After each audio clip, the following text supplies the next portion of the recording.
बबुआ हो बात उस समय के बामलिकार कौन के कि जगत प्रसिद्ध धनु राजा के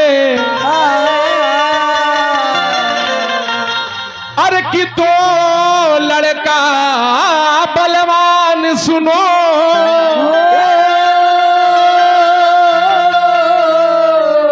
आत्मु के दोनों वीर रहले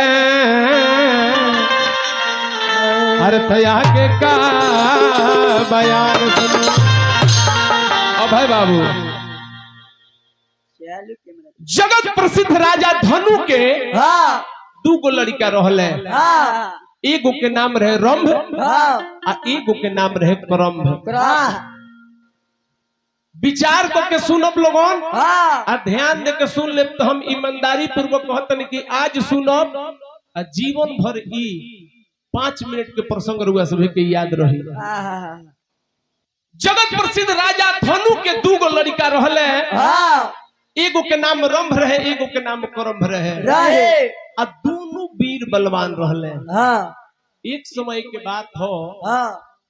कि रंभ आ करंभ दोनों भाई बैठ के बतियावत रहले। रंभ करंभ से कहत रहे कि बताओ भाई हमनी के राजा धनु के पुत्र है जा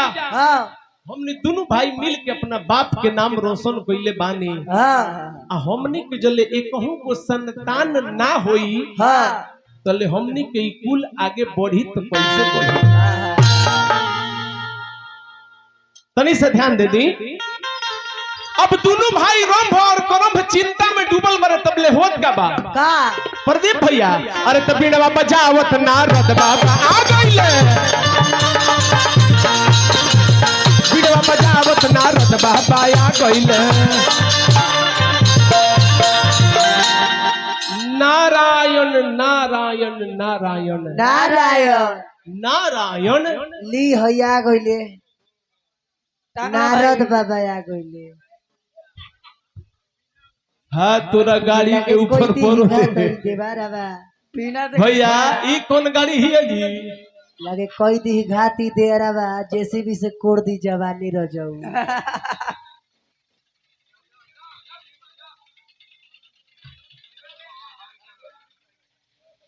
बढ़ा लो भाई तारा गाड़ी के ऊपर परो आगे देखो भाई आगे आगे से बंसी लटका के चलो तारा बबुआ हो भैया हो अरे तो बीड़वा बजावत नारद बाबा आ गइले बीड़वा बजावत नारद बाबा आ गइले। ए बबुआ आरंभ करंभ के बतिया बता गइले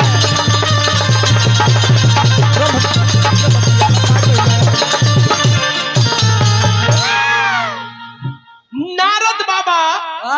नारायण नारायण करत पहुंचल बानी कहतन करिया रे रंभ और करंभ दोनों के दोनों वीर है दोनों के दोनों वीर बलवान है और चेहरे पे चिंता की उदासी झलक रही है। आखिर का भइल बा दोनों वीर बलवान के चेहरे पे उदासी का है आखिर का है ई चिंता के कारण का बा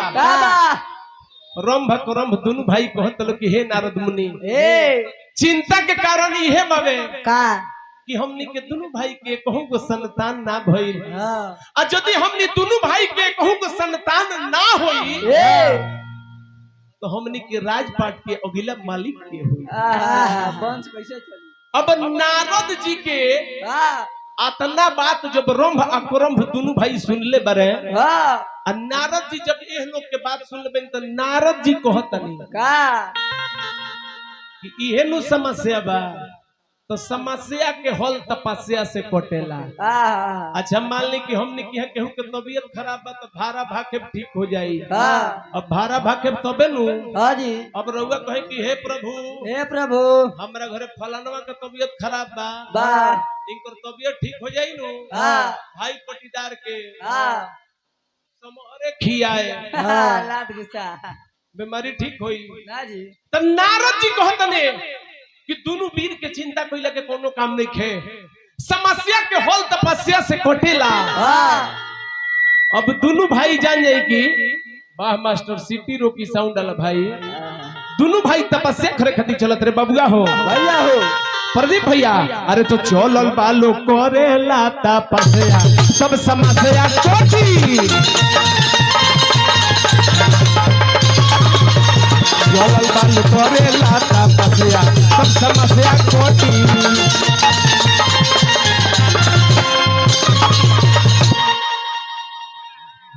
बहुत अब जान जाए कि कहाँ रहनी है जो हमनी बबुआ कहानी कहाँ रहलो पोखरा पर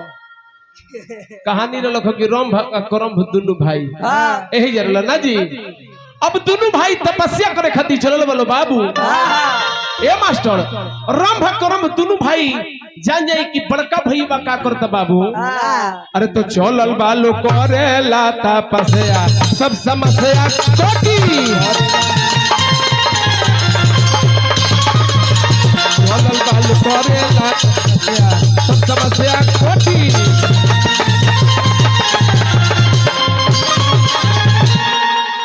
दोनों भाई तपस्या करे खातिर चल देले बारे कोई लो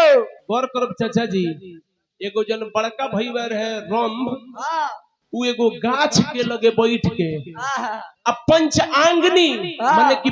5 प्रकार के आग तैयार करके पंचांगनी पैदा करके आ लागल अग्नि देवता के खुश करे ओम अग्नि देवता भ्यो अग्नि देवता भ्यो अब बड़का भईवा लागल पंचांगनी पैदा करके अग्नि देवता के खुश करे आ छोटका तो ओकरो से 20 निकल गईले मास्टर का करता है मास्टर छोटका चल गई पंचनद में पंचनद यानी कि जहाँ 5 गो नदी के धार मिलता वही धार के लोग बैठ के छोटका भईवा तपस्या करे लगल बेटा खातिर विचार करो अब ओहरा इंद्रासन के मालिक रहनी इंद्र देवता तो इंद्र देवता बड़ी डरपोक हुए इंद्र देवता के बुझाई गिरे भाई ये दोनों भाई तपस्या करो तारे सो ऐसा ना हो कि कोई हमर इंद्रासने मांगलो सो तो इंद्र देवता का कइले बबुआ अरे तो इंद्र देवता छल कइले भारी ग्रह बन के दिहल मारी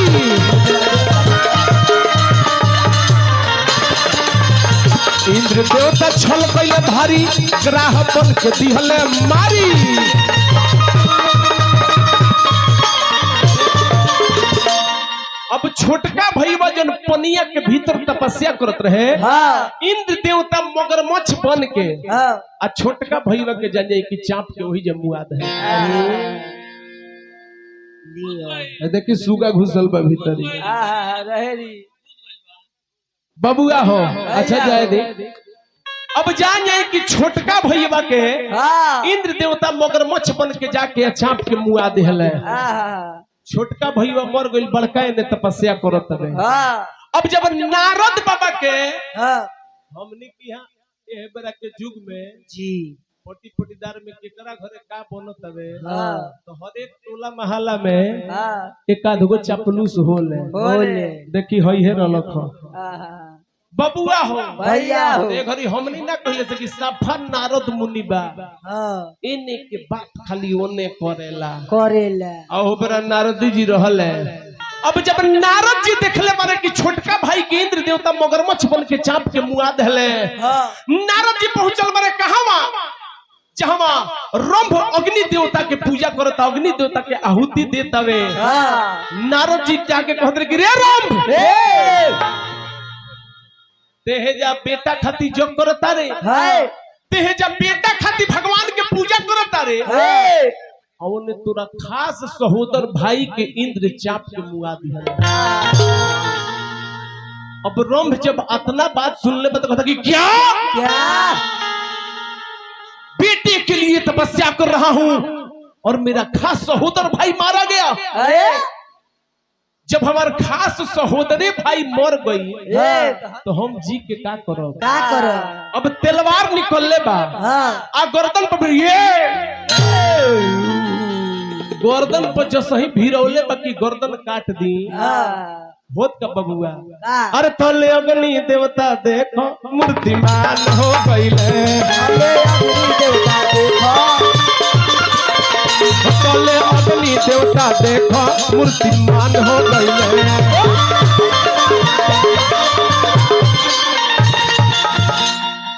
अग्नि देवता प्रकट हो गए। अग्नि देवता प्रकट हो गए कहते कि रे पापी दुराचारी आत्महत्या करना पाप है,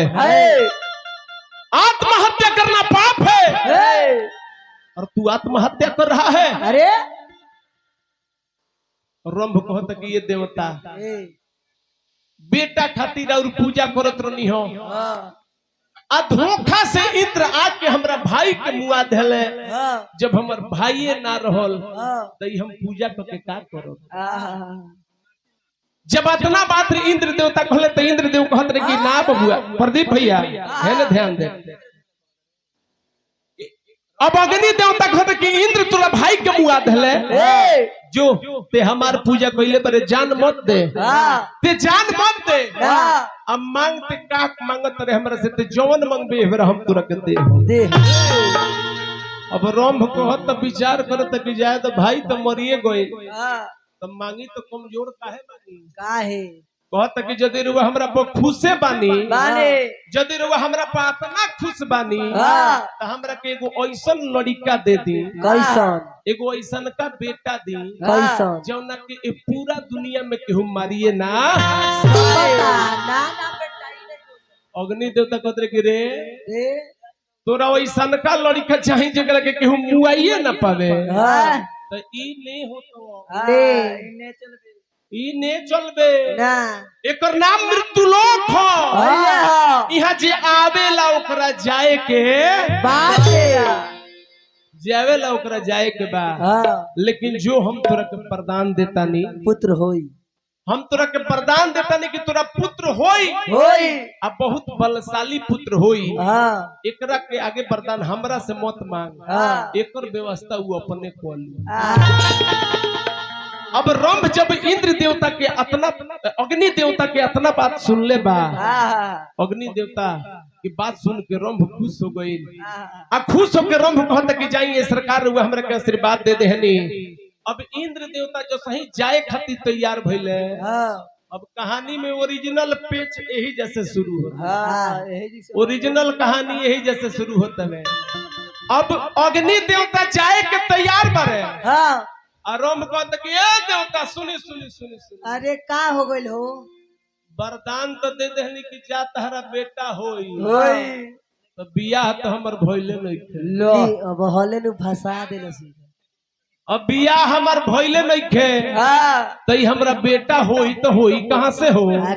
आखिर आसमान से थोड़े होई। अब इंद्र देवता कहत रहे कि इहो बात ठीक है कहले। अब जब हम वरदान देले बानी, जब तोरा के वरदान देले बानी तो जो इहो सकरनी एजा से ते जइबे, एजा से ते जइबे। अब पहिलका नजर तोरा जौना स्त्री पर, जौना भार्या पर, चाहे पशु पर, पहिलका नजर तोर जेकरा पर पड़ी ओकरे से तोर बियाह होई, आ ओकरे से तोर संतान होई। अब रंभ जब इतना बात सुनलक तो कहता कि जाए तो बेटे खातिर बेटे नु मंगले रहनी हो, मेहरारुओ मिल गई, मन खुश बा ना जी। अब मानता नहीं कि गोइल बनी मोजा कीने, साथ में जूतो कीन के मिल अब ब्याहू तला भाई ऑफर लगा दिले बरे कि एक मोजा पे 2 जोड़ी जीन्स फ्री है। तो मियाज तो गदगद होइए नु जाई चाचा जी। और रंभ अपना मन में पूरा विचार करता ये बरा चलो थाने नजर पड़ी, आज बियाह होई, आज बियाह होई, आज हमरो मेहरारू मिली। प्रदीप भैया भाव बा कि सोचता रे कैसे के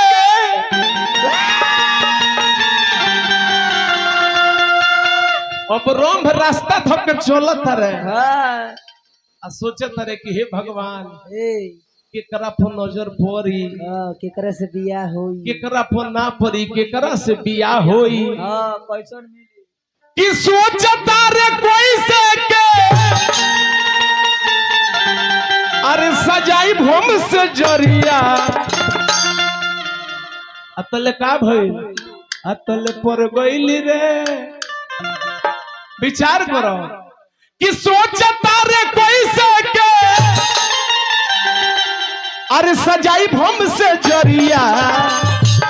गणेश जी अरे तले पर गईली रे एगो भैंसिए पर नजरिया पर गईली रे एगो भैंसिए पर नजरिया अब देखी लागो रही अब देखी रंभ तक तेरे भैंसिया क्यों अब भैंसिया तकती है रोम काऊ अरे अब देखी हई आदमी के अब भैंस के बियाह होके खातिर तैयार बा अब भैंस तकती है करत का बियाह पोछिया होई ठतारी खुरी माटी काटेली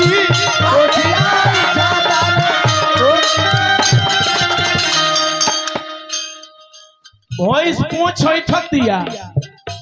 आ खुर से माटी काटतिया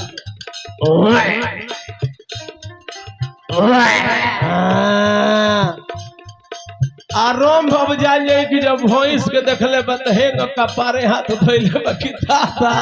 अब तो भैंसी पड़िए से बियाह हुई ई तो अग्नि देवता फंसा देलक कहलक कि जौना भारिया पर नजर पड़ी ओकर से तोर बियाह होई आ भैंसो रहे तो उ कोनो आम भैंस ना रहे बबुआ उ भैंस पाड़ी रहे राजा महिष के उ बेटी रहे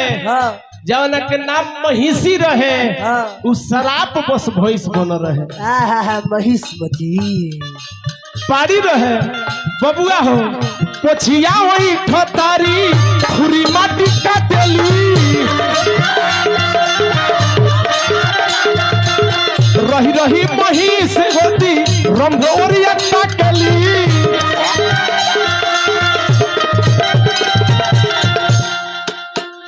अरे साजना अरे मिलन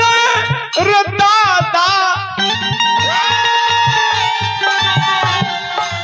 साजना मिलन एगो मिल जब से जरिया भैंसियो कहती है कि जाए तो ओकरो बात बुझा गईल एगो सजना मिलिए गईले एगो सेज मिल जाई आज बियाह होई तो काम अगला बारे में सोचल जाई कि सजना मिलो एगो चाचा जी अरे मिलते कहीं गो से जरिया अरे तले पर गईली रे अरे एगो भैंसिए पर नजरिया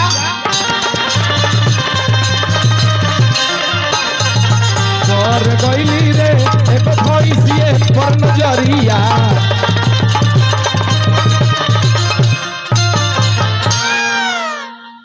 अब रंभ के अब महिषमती भैंस के नजर नैन मिलल बा अब रंभ कहले कि अब दोसर कोनो तो उपाय बा ना रंभ आ महिषमती एक साथ रहे लगलो बिहार भइल कहीं कहीं लिखत में कि ताकते महिषमती के गर्भ रह गइल कोनो कोनो वेद प्रमाणित करत है कि ना महिषमती में आ रंभ में रास बिहार भइल तब जाके गर्भ रहल अब महिषमती के गर्भ रह गइल चाचा जी धीरे धीरे समय बीते लागल बबुआ हो जैसे जैसे समय बीतत हवे रंभ सोचत रहे कि कैसन लड़का होई कैसन लड़का ना होई ए मलिकार एक समय के बात हो कि खुला मैदान में दोनों बेकत टहलत रहे लो भैंस महिषमती आ रंभ अब दोनों जना टहलत रहे लो तो वही रहिया से एगो भैंसा जात रहे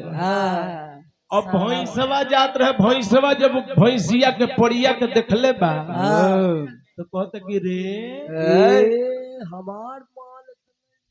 इ तो हमारा कारखाना के आइटम हो हमारा आइटम लेके घूमता है और हमारा बेरादरी के सामान लेके हई एगो इंसान घूमता है इंसान घूमता हमारा पर हाथ जगह अब भैंसा बबुआ हो अब आगे आगे भैंस के चहटले पवे ने भैंसवा कि आगे आगे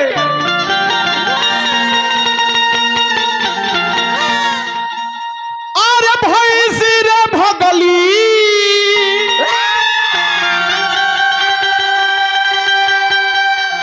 अरे तो पीछावा उनका भैंसा रे लगली बबुआ हो तो तनी सब पखाउच में ले लो अरे तो आगे आगे भैंसी भैली फरार आगे आगे भैंसी भैली फरार किया हो रामा बाची नाही भैंसी के जान रे की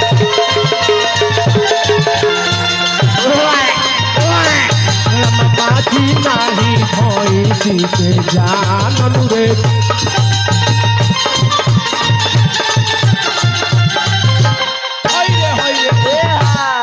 ए महाराज महाराज अब जब अपना मेहरारू महिषी के चहेटत जब रंभ देखले बारे रंभ जब चहेटत में देखले बारे तो सोचता कि रे भले भैंसी लेकिन हमार भार्या हियो हमार पत्नी हियो एकरे से हमर संतान बढ़ी आई भैंसा एकरा साथे घात करे खातिर तैयार बबे रंभ ना आओ देख लेना था आ जाके भैंसा से लड़ाई लड़े लगले बबुआ हो अब रंभ जाके भैंसा से लड़ाई करे लगले अचानक भैंसा सिंह लेके रंभ के पेट में मार दिया भैंसा अपना सिंह से रंभ के पेट के फाड़ देलक रंभ के हुई जब प्राण छूट गई रंभ के जब प्राण छूटल बा मालिक महिषमती भैंसे रहली त का एगो निम्ना घर के लड़की रहली शराब बस भैंस हो गई रहली रंभ के लाश के लगे जाके बैठ के लगली रोवे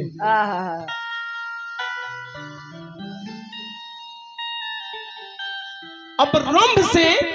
जितना दिन विवाहित संबंध में महिषमती रहली तो इनका पता रहे कि रंभ के कुछ मित्र गंधर्व लोग रहे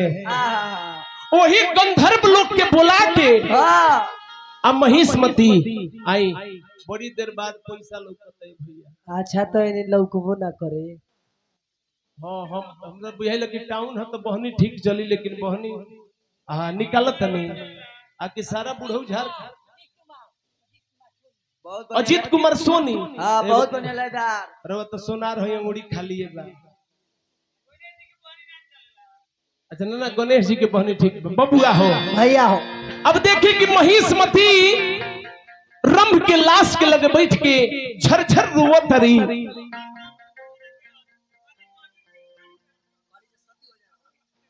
कहत रही कि अब हमारे जब मरते ना रहे हैं तो हम जी के का करो अपना दिल के दिलासा देहली कि अब हमरा गर्भ में इनकर संतान पलत आवे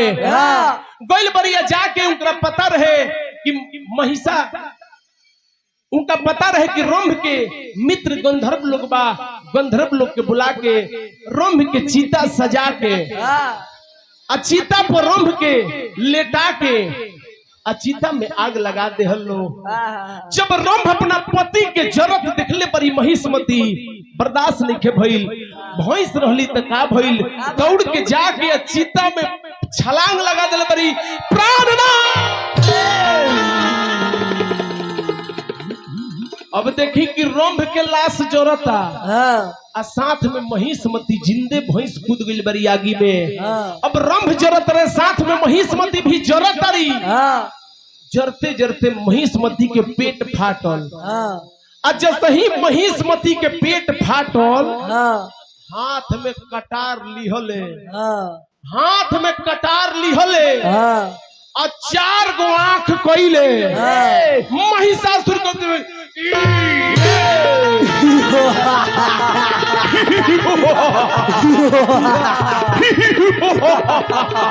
आइए महिषासुर। अब महिषमती के पेट से महिषासुर के उत्पत्ति होते हुए हाँ आ जन उनकर महिष्मती से महिषासुर और रंभ के जांघ जब जर के फाटल हाँ तो जांघ किसी जन रक्त चुअत रहे हाँ और रक्त में से भी एगो लड़का निकलल और वो दहाड़त फिरसा ले ले हाँ। जौन के नाम रहे रक्त